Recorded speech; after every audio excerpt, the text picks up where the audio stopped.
En MIG Radio tenemos la convicción de que conociendo y entendiendo nuestra propia historia, un futuro mejor es posible.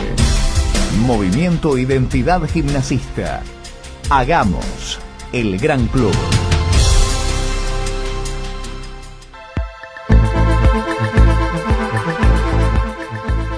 Y si hablamos de historia, la voz autorizada es la del profesor Fernando Borrazás. ¿Cómo le va, profe? ¿Qué tal, Dani?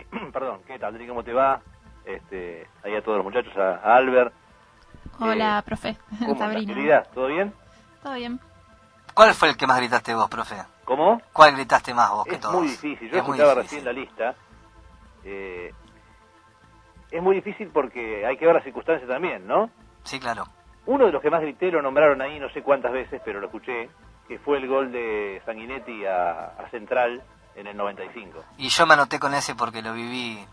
Me cierro los ojos y todavía me acuerdo de las imágenes de ese momento. Sí, Parecía que la pelota no entraba nunca, porque estaba en Heredetica, el topo, ¿no? sí, con Giorno, Con Giorno al lado nuestro. desparramado, Sí. eso fue más lindo todavía. Sí, sí. Los de Central que decían al lobo se le queman las ganas, y a ellos se le cayeron todos. quemó el rancho. Sí, sí. Y aparte ellos nunca ni vivieron antes ni después que un equipo como nosotros le copara la ciudad de Rosario, ya Tal ni cual. digo la cancha. Tal cual, como porque la... es más, yo recuerdo que ese día,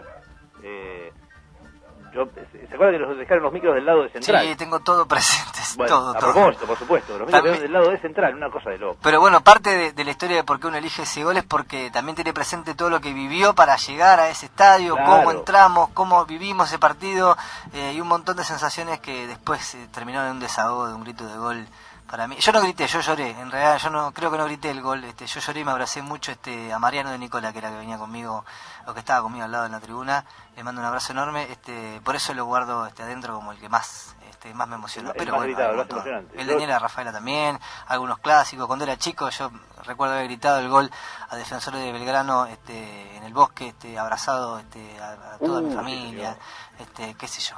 Los del ascenso del 84 también, el de Carrió que la para de pecho y la pone al palo Y la abajo. pone por abajo. Es tremendo. Bueno, hay un montón. La verdad que sí, hay muchos, es muy difícil elegir uno. Yo lo que veo también la gente tiene muy presente Daniel, ¿no? Como algo muy fresco. Seguro, sí. Todavía sí, nada, y sobre seguro. todo los más jóvenes, ¿no? Seguro, ni hablar. Es así. Bueno, Fer, cerranos la historia de Don Venturino. Cerramos con algunas apostillas muy rápidas sobre el tema estadio, si les parece. Yo les comentaba la semana pasada, o destacaba una frase de él, Nunca se pensó en su presidencia en remodelar el estadio porque, por entonces, se tenía la certeza de que se iba a construir uno nuevo para que fuera utilizado por los dos clubes de la ciudad. ¿Sí? Con lo cual, acota, párrafos después, como la municipalidad daba como un hecho que esa obra la iba a realizar sí o sí, porque quería recuperar las tierras del bosque, fue que nunca se nos ocurrió, como se hizo luego, cambiar los tablones de madera por cemento. Simplemente se hicieron algunas tareas de mantenimiento y les pregunto a ustedes tres, ¿a qué no saben quién era el especialista a cargo del campo de juego? No sé. ¿Sabri? No. Dígalo usted. ¿Raimundi? ¿Usted? No, Raimundo No, está entrando una manzana. Le estoy entrando a una factura. En de una realidad manzanera. lo sabemos, pero queremos que lo diga usted, profe. Discúlpeme. Pará, decime la pregunta, a ver. ¿Quién era el encargado del cuidado del campo de juego? ¿Un ingeniero? Supongo yo que agrónomo o algo parecido, ¿no? Porque un ingeniero que estaba al cuidado del campo de juego, que era un especialista en esos dotes. ¿El ingeniero Pedro Benoit? No, señor. El ingeniero... Bloomberg. El ingeniero Marcelo Viguer. Ah, la pelota. Yo ya lo había leído. Sí, bueno, sí, está bien. ¿Hay que hacer algún comentario? No, yo digo, a ver, es cuestión de revisar un poquito la historia y te das cuenta, ¿no? Que Claro, ciertos nombres están exactamente. vinculados a ciertos deseos, Es ¿no? que No por es eso casualidad. este segmento, Fer, porque aprendemos y entendemos el presente y proyectamos el futuro. Exactamente. Algunas cosas se entienden estudiando la historia. Exactamente. Miren lo que sigue. El capítulo se intitula El lobo es del bosque. Y dice, don Oscar Emir, yo digo, el lobo es del bosque, pero del bosque se tendrá que ir porque tiene firmado convenios. Ahora, si alguno pretende lo contrario, va a tener que anular esos convenios que se firmaron y las asambleas que lo resolvieron. ¿Qué asamblea, Venturino? ¿Cuándo? Profe, Sí. se debe... ¿qué tal? ¿Cómo te va? ¿Cómo andas? Se debe referir a las reuniones de comisión directiva.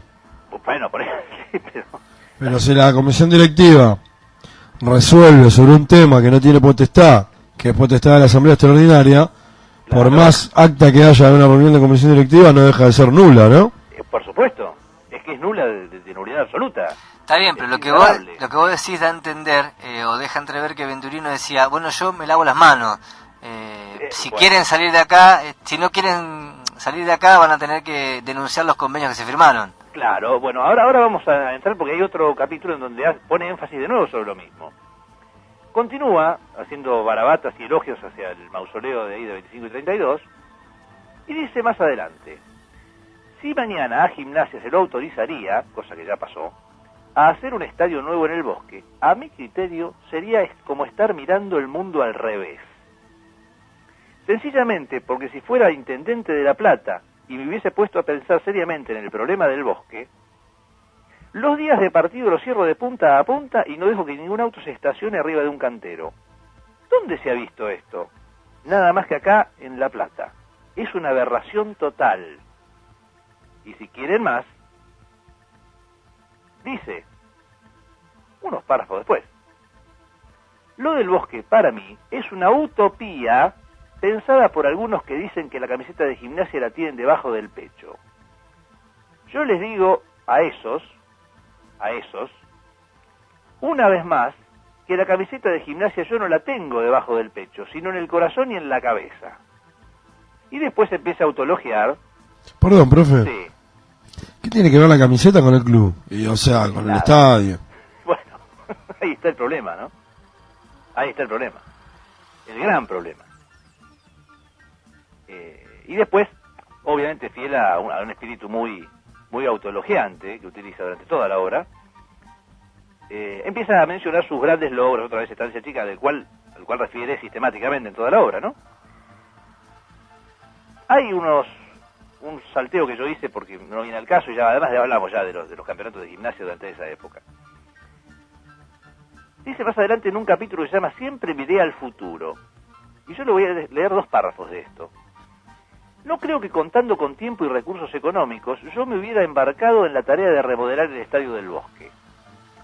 Está claro que cuando asumí la presidencia de Gimnasia nos abocamos a otros temas prioritarios como la compra de Estancia Chica, levantar el polideportivo y anexar al club otras propiedades.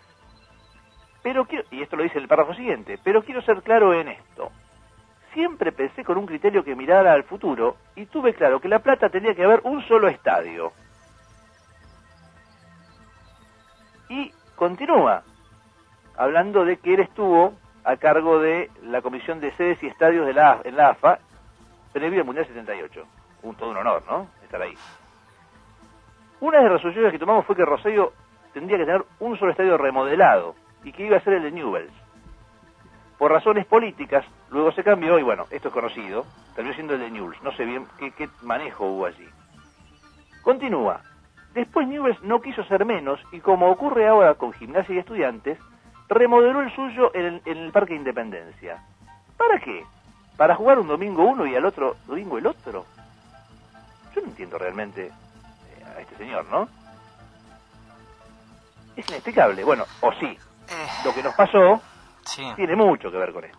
Sí, en realidad yo, mientras te escuchaba, intentaba meterme en la cabeza de Venturino para justificar lo injustificable, porque Claro. bien lo titulaste vos, el dirigente contradictorio, porque definirse como un tipo que tenía una visión a futuro y decir en el marco de eso yo voy a ampliar patrimonio, voy a fortalecer el poli, a comprar terreno, etcétera, y voy a dejar abandonado por poco el Estadio del Bosque porque ya la provincia se va a encargar de construir otro. Ujú. Es una contradicción innata, íncita, insalvable. Sí, totalmente. Me parece que no hay manera de compatibilizar una cosa con la otra. Totalmente. Y fíjense... Porque, ¿sabes por qué te lo digo, Fer? Porque pensar en una institución pujante, creciente, que amplíe su patrimonio, que lo consolide y lo aumente, una institución que tiene como actividad principal el fútbol y que no Claro. tenga un estadio de fútbol, Pero claro.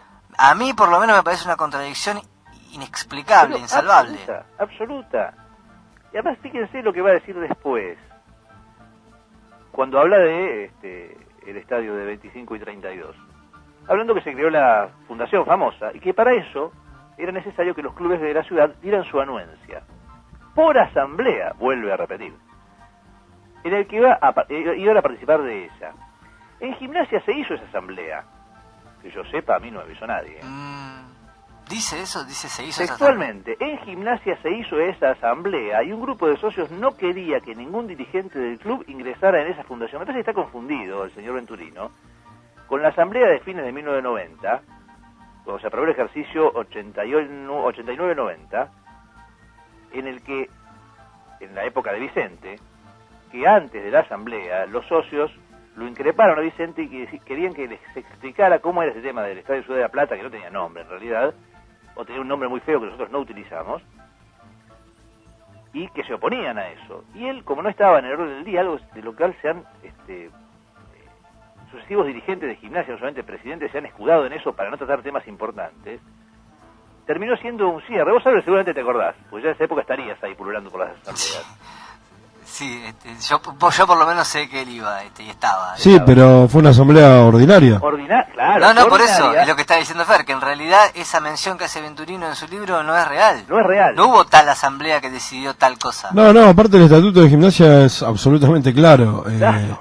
Es el artículo 64, inciso W, Tal cual. que habla de que decisiones Para que van a asumir afectar compromisos, claro, por más de 2 van a años. afectar patrimonio por más de 2 años, tienen que resolver una asamblea extraordinaria. Y yo le puedo probar a cualquiera que el hecho de participar en una fundación de algo ajeno y abandonar lo propio afecta al patrimonio por la eternidad, no por 2 años. Bueno, pero Alberto, Eso se lo puedo demostrar desde mi profesión, no Alberto desde, y Fernando, desde el corazón. en la última asamblea extraordinaria, cuando se le planteó a los dirigentes, bueno, y a nosotros nunca nadie nos consultó si queríamos ser parte de la fundación. Claro.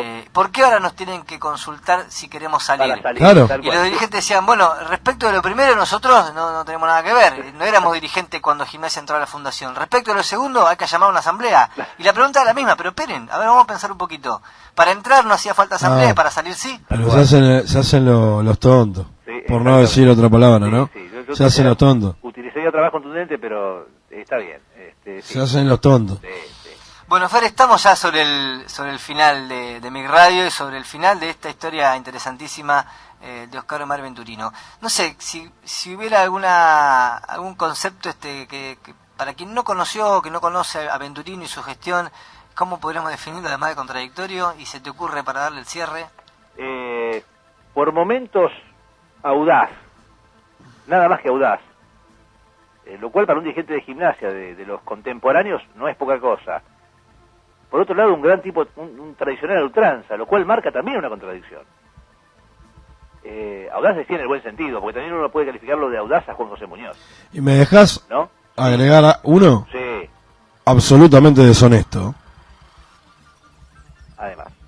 Está aquella vieja historia del predio de Diagonal 74, Sí, claro. que a Gimnasia le correspondía sin poner un centavo y terminamos comprando Estancia Chica. Sí, señor. Sí, O sea que, como todo dirigente tradicional, deshonesto. Y que además, completo, él se va del club alegando que no se fue, hubo una reforma estatutaria para que, siempre de medio atrás del fútbol nosotros, ¿no? En razón de ser, o la razón de ser era el tema de los campeonatos. Entonces, recuerdan, en esa época se jugaban campeonatos nacionales y metropolitanos. Y él se va del club. Y yo te lo comentaba la semana pasada. Él dice que cuando se fue del club no había pasivo. Ahora, ¿por qué el club se fue al descenso? ¿Se acuerdan cómo cerramos la emisión pasada diciendo que ningún club se va, de los importantes, de primera, de los tradicionales de primera, ninguno se va al descenso en fútbol sin antes irse en lo institucional al descenso? Es para pensarlo, ¿no? Además, profe, dejó el club prendido fuego. Pero por supuesto, porque tampoco es cierto que no haya dejado pasivo igual. Se sucedieron presidentes, ¿te acordás como el 2001? Claro, sí. En Argentina, bueno, lo mismo pasó en Gimnasia. Fueron presidentes en un año, creo, hubo como 5 presidentes. Claro, exacto. Hugo Barros Echeloto, César, Brescia también estuvo. Brescia. En el 83. hasta que llegó Del Mar. Del Mar. No, Coco Sánchez. No, Coco Sánchez fue anterior. Sí, Coco Sánchez fue anterior a Del Mar, fue el anterior a Del Mar, fue el último de esos que... No sé si Coco Sánchez estuvo 3 años. No, creo que Coco Sánchez estuvo, en el 82 estuvo seguro. Sí, por eso te digo, Creo que fue el estuvo último un poquito antes. de esa seguidilla de presidentes, si uno lo toma desde el punto de vista estatutario, irregulares. Y pero tengamos en cuenta una cosa, muchachos. Del año 79, de mediados de 79, desde César hasta Barros Esqueloto, ¿cuántos años pasaron? 4 años y... No, a ver, sí, 4 años y medio. Sí, A fin de año. y todo ese despelote lo dejó Venturino. Bueno, entonces el descenso de Gimnasia no fue una casualidad. Fue producto de ese tipo de cosas. Lo que vino después... Además, con una merma en la cantidad de socios, habría que ir bien a los números, pero cuando Venturino toma el club, fue la época de mayor Claro. cantidad de socios de Gimnasia, que los venía trayendo de la época de Durán, y a lo largo de todos esos años que estuvo Venturino, la masa societaria de Gimnasia fue reduciéndose a llegar, creo que al mínimo que tuvo en su historia. Sí, yo, creo que el mínimo fue en el 83. Por eso, venía en- pero desembocó, sí, claro.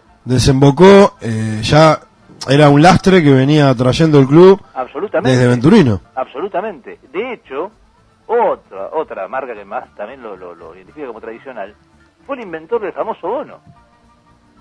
Claro, para traer a Gatti. Claro. Y él lo mismo lo dice. Era la época en que se rompían los carnets de la puerta de la cancha, Fernando. Esa época. Sí. Esa época. Y había mucha gente que nunca más se volvió a asociar. Ujú. O gente que perdió la antigüedad por la calentura, por ejemplo, por el bono de Gatti y Tal otras cual. cosas que sucedieron en esos años. Pero sí era la época en que la gente se borraba olímpicamente de la masa societaria de Gimnasia. Tal cual. Cosa que hoy, gracias a Dios, no ocurre a pesar de los dirigentes. No gracias a los dirigentes. Bueno, Fer, estamos sobre ya el cierre del programa. Anda pensando qué se viene para Sí, el próximo Mi Historia. Vamos a contar una historia un poco más linda. Ah, bueno. Vamos a contar la historia para mí el último gran presidente de Gimnasia, refrendado por alguien, yo creo que esto lo he comentado al aire, por alguien que conoció esa época, que es el Pato Caviglia.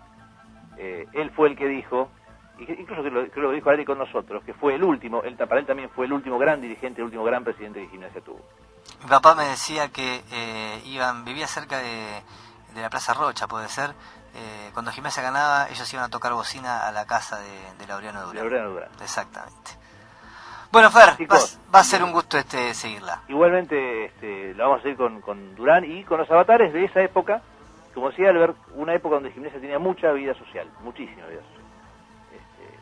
No solamente por lo estrictamente societario, que era muy muy grande la masa de socios, además para la época, sino además porque Gimnasia en sí tenía otra vida, que hoy, bueno, por los tiempos y por los desajustes de los dirigentes la ha ido perdiendo, y algún día yo estoy seguro que la vamos a recuperar, estoy seguro, pero va a llevar tiempo.